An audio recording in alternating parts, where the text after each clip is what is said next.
तो आपका स्वागत है त्रिनेश क्लासेस टी फॉर यू में। तो आपको पता है कि यहाँ पर डेली करंट अफेयर का सीरीज चला जा रहा है, जिस सीरीज का नाम है आपका करंट अफेयर का टॉनिक सीरीज। तो चलिए स्टार्ट करते हैं डेली करंट अफेयर, यानी कि 18 दिसंबर 2024 की जितने भी करंट अफेयर बनते हैं उसको देखते हैं। हाँ, और आपको मैं बता दे रहा हूँ कि बीपीएससी टीचर 4.0 लिस्ट में लगभग अच्छी खासी वैकेंसी 1,60,000 के आसपास वैकेंसी आने वाली है। अगर आपको कहने का मतलब यह है कि टीचर बनना है तो करेंट तो पढ़ना ही पड़ेगा, एक बार ही सही, लेकिन आप इसको पढ़ लो। यहाँ से 16 से 20% आएंगे और यहाँ पर आपका मेरिट बनाने का काम करेगा। तो सोचने के इसमें कोई ज़रूरत नहीं है, आप आराम से पढ़ सकते हो। तो चलिए स्टार्ट करते हैं। 18 दिसंबर के जितने भी करंट अफेयर बनते हैं उसको देखते हैं और आपको बीपीएससी में सिलेक्शन लेने में बहुत मजबूत कामयाब होंगे। चलिए स्टार्ट करते हैं। प्रश्न आपका पहला, यूनेस्को विरासत पुरस्कार के तहत मेरिट श्रेणी बीजेपीसीआई संबंध किससे है? तो ये किससे है, तो किस परियोजना से संबंधित है? तो ये जो है आपका महाराष्ट्र से है। किससे? महाराष्ट्र, जो आपको ऑप्शन नंबर ए में दिख रहा है। तो चलिए नेक्स्ट प्रश्न में चलते हैं। नेक्स्ट प्रश्न आपका स्क्रीन पर दिख रहा है। प्रश्न आपका,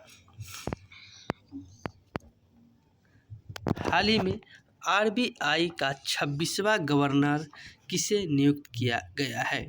तो आरबीआई का 26वां गवर्नर की बात किया जाए तो ये आपका किसको नियुक्त किया गया? तो ये आपका ऑप्शन नंबर जो दिख रहा है ना, तो इसका आंसर की बात की जाए तो इसका आंसर हो जाएगा आपका संजय मल्होत्रा, जो आपको ऑप्शन नंबर बी में दिख रहा है। तो बहुत ही महत्वपूर्ण प्रश्न, स्टार लगा दे रहे हो। ये प्रश्न पूछेगा ऐसे प्रश्न पूछेगा, या तो संजय मल्होत्रा पूछेगा कि आरबीआई के गवर्नर कौन है, या तो आरबीआई के गवर्नर संजय मल्होत्रा बने हैं, एक कैबी आरबीआई का गवर्नर बने। तो ये आपका ऑप्शन में रहेगा 25वां, 26वां, 27वां और 28वां, तीन में से चुनना होगा। तो बहुत ही इजी तरीके से मैं बता रहा हूँ। चलिए स्टार्ट करते हैं नेक्स्ट प्रश्न। तो नेक्स्ट प्रश्न है, हाल ही में multi role stealth guided missile frigate INS Sushil का कमीशनिंग समारोह कहाँ हुआ है? तो ये समारोह की बात की जाती है आपका रूस में हुआ है। कहाँ? रूस, जो आपको ऑप्शन नंबर सी में दिख रहा है। तो नेक्स्ट प्रश्न चलते हैं। नेक्स्ट प्रश्न आपका, हाल ही में इंदिरा गांधी शांति पुरस्कार 2024 से सम्मानित वेरोनिका मिचेल का संबंध किससे है? तो इनका संबंध के बात किया जाता है चिली। आपका option number D is the correct answer हो जाएंगे। तो चिली क्या होगा इसका आंसर? इसका आंसर होगा चिली, जो आपको ऑप्शन नंबर डी में दिख रहा है। चलिए नेक्स्ट प्रश्न में चलते हैं। नेक्स्ट प्रश्न आपका, प्रतिवर्ष अंतर्राष्ट्रीय भ्रष्टाचार विरोधी दिवस कब मनाया जाता है? तो ये आपका प्रत्येक साल 9 दिसंबर को मनाया जाता है। कब मनाया जाता है? 9 दिसंबर, जो आपको ऑप्शन नंबर डी सी में दिख रहा है।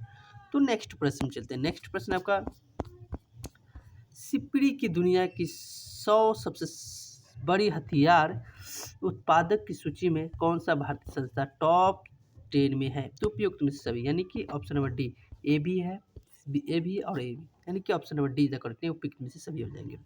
तो नेक्स्ट प्रश्न में चलते हैं। नेक्स्ट प्रश्न आपका, हाल ही में जॉन महामा ने किस देश के राष्ट्रपति चुनाव में जीत हासिल की है? तो ये आपका जीत हासिल की है घना जो देश है, वहाँ पर इन्होंने क्या जीत हासिल की है, जो आपको ऑप्शन नंबर ए में दिख रहा है। तो नेक्स्ट प्रश्न में चलते हैं। नेक्स्ट प्रश्न आपका, हाल ही में प्रधानमंत्री मोदी बीमा सखी योजना का शुभारंभ कहाँ किया है? तो बीमा सखी जो योजना है इसका शुभारंभ किया है, तो ये किया है आपका ऑप्शन नंबर सी, हरियाणा में। कहाँ? हरियाणा, जो आपको ऑप्शन नंबर सी में दिख रहा है। तो चलिए नेक्स्ट प्रश्न में चलते हैं। नेक्स्ट प्रश्न आपका, ACC क्या ACC अंडर-19 पुरुष एशिया कप 2024 का उप विजेता कौन है? तो उप विजेता की बात की जाती है आपका बांग्लादेश से। कौन है?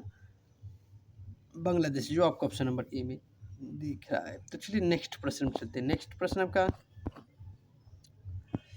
आरबीआई के अनुसार वर्ष 2020-24 के बीच भारत में सर्वाधिक एफडीआई प्रवाह किस देश से हुआ है? तो ये आपका कहाँ से हुआ है? तो ये आपका ऑप्शन नंबर जो दिख रहा है ना, ये होगा आपका ऑप्शन नंबर ए, मॉरिशस से। कहाँ? मॉरिशस, जो आपको ऑप्शन नंबर ए में दिख रहा है। तो चलिए आज के होमवर्क में एक प्रश्न दे रहा हूँ। प्रश्न क्या है? प्रश्न है, हाल ही में 75वीं अंतर्राष्ट्रीय अंतरिक्ष यात्री कांग्रेस का प्रारंभ कहाँ हुआ है? इसका आंसर पता है तो कमेंट के माध्यम से जरूर बताइएगा, तो मैं इसका आंसर कल बता दूंगा। तो चलिए वीडियो अच्छा लगा तो चैनल का नाम है तिग्नेश क्लासेस टी फॉर यू। आप इनको सब्सक्राइब जरूर कर लीजिएगा, वीडियो को लाइक कीजिए और ज़्यादा से ज़्यादा शेयर कीजिएगा। तो वीडियो देखने के लिए बहुत बहुत धन्यवाद।